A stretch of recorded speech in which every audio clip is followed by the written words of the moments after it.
Ailangizdagilar dindor buddist qanday qabul qildi? Men musulmon bo'ldim deganimda, sen nima ish qilding? Ishonmaymiz deyishdi. Kashki kichik vaqtimda musulmon bo'lib, burunli musulmon bo'lgan bo'lsam, telefonda paranglashganimizda azon ovozi anglansa, o to'xtaganda telefon qilgin deb telefonni qo'yib yetdi. Men hech kimga ta'alluq emas. Men faqat Allohga ta'alluq. Tunji qitim to'g'ri yo'lni topgan edim. Namozim bek uzun davomlashgan edi. 28 minutda o'qib bo'ldim. Xabarlarda terroristlar haqida anlatilganida bu terroristlarning hammasi musulmonlar deb anlatiladi. Agar tayyorliqing bitgan bo'lsa, shahodat keltiraylikmi deb so'radi. Ashhadu an la ilaha illalloh va ashhadu anna Muhammadan abduhu va rasuluhu.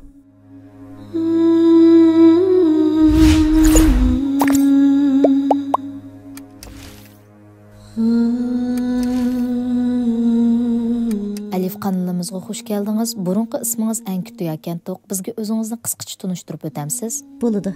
Assalomu alaykum. Mening burunqi ismim Ankütü. Mo'g'ulistonning Ulangam shahrida tug'ildim. Mo'g'ulistonda 1 yil huquq fakultetida o'qigandan keyin huquq fakultetini yoqtirmaganligim uchun boshqa universitet haqida izlanishga boshladim. Bu haqda izlanish orqali Qirg'izistondagi Turkiya tarafidan ochilgan Manas universitetini yoqtirib qoldim va u yerga 18 yoshimda yolg'iz, hech qanday bir til bilmaydigan holatda kirdim. 3 oy ichida turkchani o'rganib, 10 oy burun musulmon bo'ldim. Yo'ldishim turk. Hozir yo'ldishim bilan Qirg'izistonga o'rlashib, shu yerda o'qiyapmiz.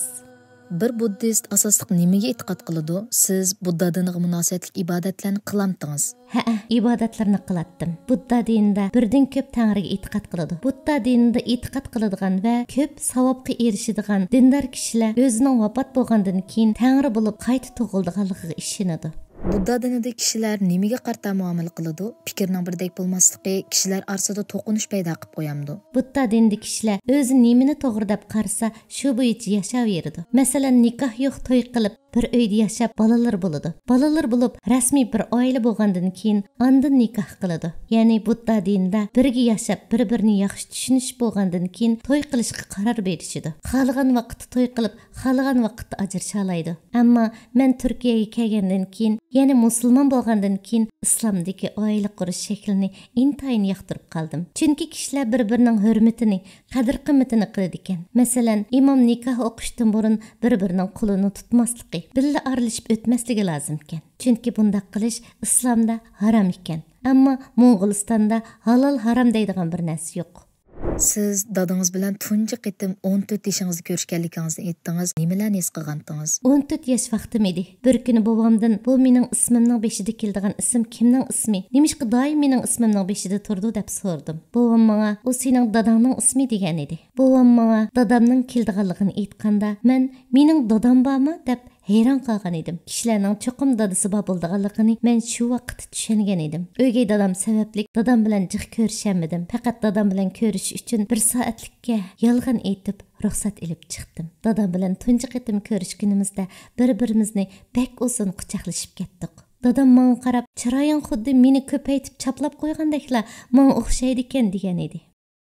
Mo'g'ulistonda yashagan vaqtingizda modellik musobaqasida mukofotga erishib ekansiz. Uni nimishqa davomlashtirmadingiz? Go'zallikimni namoyanda qilib, kishilarni mening go'zallikimni ko'rsin degan maqsadda bu musobaqaga qatnashgan edim. O'zimning davlatimdagi musobaqa muvaffaqiyatli bo'lgandan keyin bir hafta mehmonxonada turib musobaqaga tayyorlik qildik. U yerdagi musobaqada mukofotga erishdim. Hammaylar meni maqtab ketdi. Shuning bilan meningmi yana bir qitim qatnashib boqqim keldi. Chunki hammaylar meni yaxshi ko'rib, menga yaxshi muomala qilib, meni bakli hurmat qilib ketgan edi. Ammo ular menga yana bir qitim qatnashishga ruxsat bermadi. Menmi ular bilan jidallashib, ularga yomon ta'sir qoldirib ketishini to'g'ri ko'rmadim. Buddist vaqtingizda islomga bo'lgan ko'z qarashingiz qanday edi? Islomga qarta xato ko'z qarashlaringiz bormidi? Buddist vaqtimda islomni intayin vahimlik, qo'rqinchli bir din deb bilatdim. Chunki xabarlarda terroristlar haqida anlatilsa, terroristlarning hammasining musulmon ekanligi, ayollarni ish o'rnida ko'rib, qiz farzand tug'ilsa, ularni o'ldirib, ko'mib yetadiganligi so'zlanadi. Men bularni anglab cho'ng bo'lg'ashqa musulmonlardan bakli ehtiyot qilatdim. Dininiz haqida o'ylanishingizga biror ish va yoki biror voqea sabab bo'lganmi? Mo'g'ulistonda musulmonlar yashaydigan bir rayon bor edi. Biz ularga uchrab qolishdan ehtiyot qilib kechib yuratdik.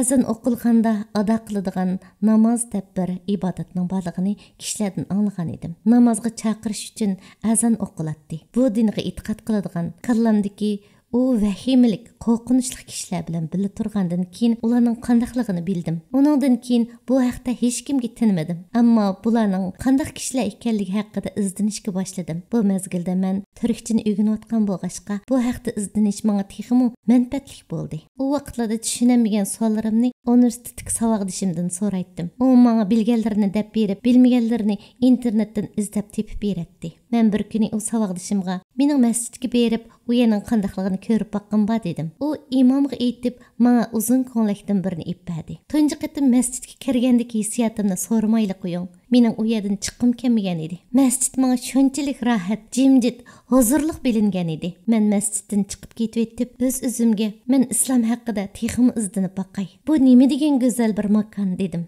Shuning bilan internetga turkcha qanday qilib musulmon bo'g'ili bo'ladi? Shahodat degan nima deb bosdim. Mening oldimga ikki jumla so'z chiqdi va bu jumlani esa musulmon bo'ladi deyilgan edi. Men buni hech kimga tinmadim. Bu jumla so'zni daftarga yozib, 10-oyning 10-kuni savodishimga telefon qilib, mening musulmon bo'g'imba, masjidga birga borgan bo'lsak dedim. Men imomning yeniga kelib, mening musulmon bo'g'imba desam, u menga undaqda shahodat keltirgin. Shahodat keltirishni bilamsan deb so'radi. Men ha bilaman deb javob berdim. Undaqda hozir birlikda shahodat keltirayli. Sen shahodat keltirishga tayyormi dedi. Men men tayyor deb javob berdim. Ashhadu an la ilaha illalloh va ashhadu anna Muhammadan abduhu va rasuluhu. Oilangizdagilarning dindor buddist ekanligini aytgan edingiz. Musulmon bo'lganligingizga qanday pozitsiyada bo'ldi? Hozirmi ba'zi urug' tuqqanlarim meni yomon ko'rdi. Doim beshingni yo'gab yuramsan deyishidi. Masalan, telefon paranglashayotganda azon ovoz anglanib qolsa, u to'xtagandan keyin qayta telefon qilgin deb telefonni qo'yib yetadi.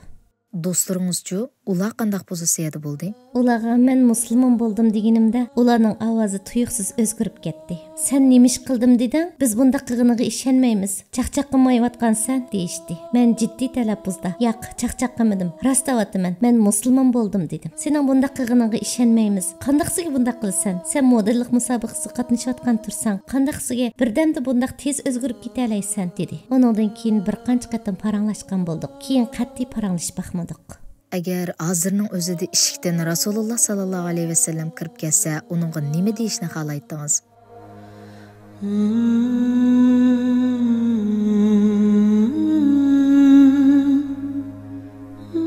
Nima deyishimni bilmayman. Nimani so'raydiganligimni rostila bilmayman. Nurg'un narsalar bor. Haqiqatan u bu yerga kelsa ko'zlarimga ishonmay qolishi mumkin. Meningcha hammalar o'xshashlar uni ko'rganiga ishonmasligi mumkin. Tush ko'ryapman deb o'ylab qolish mumkin. Balkim uningdan kechirim so'rashim mumkin edi. Uni bu ishimga kelganda toniganligim, bu dinning go'zalligini endi o'rganganligim uchun uningdan kechirim so'ragan bo'lardim. Qashki bu go'zal dinni texmi burun, hatto kichik vaqtimda tonigan bo'lsam. Texim ko'p insonlarga bu dinning go'zalligini anglata olgan bo'lsam deyman. Tunji qitimliq namozingiz qanday bo'ldi? Qanday his tuyg'uda bo'lgandingiz? Tunji qitim namozimni peshin namozi o'qish bilan boshlagan edim. Ikki betga namozning o'qilish tartibini yozib olib, shuningdan qarab o'qigan edim. Namoz o'qiyotganimda butun dunyodan, hatto butun kishilardan yiroqlashgandek tinish, xotirjam his qilgan edim. Yana kelib to'g'ri yerga kelgan edim. İnsanның сәжді қылған вақты Аллахқа әң еқін болған вақты дейді екен. Бұны білгенден кейін сәждеде бәхлі ұзын тұрған едім. Чүнки Аллахқа әң еқін болыдыған вақыт мұшы вақыт еді. Мен әмді ешкімге тәллық әміз. Пәқат Аллахқа тәллық едім. О мені яратты. Бұл бір хақиқат. Мен tunji qitim to'g'ri yo'lni topgan edim. Tunji qitimlik namozim xeyli uzun, ya'ni 28 minut davomlashgan edi. İntayin güzel bir film suratga oldik deb o'ylayman. Inshaalloh hammalarga manfaatli bo'lg'usi. Bu filmning texmi ko'p kishilarga yetib berish uchun qo'llab tarqitib qo'yishni unutib qolmag'aysizlar. Allohga omonat.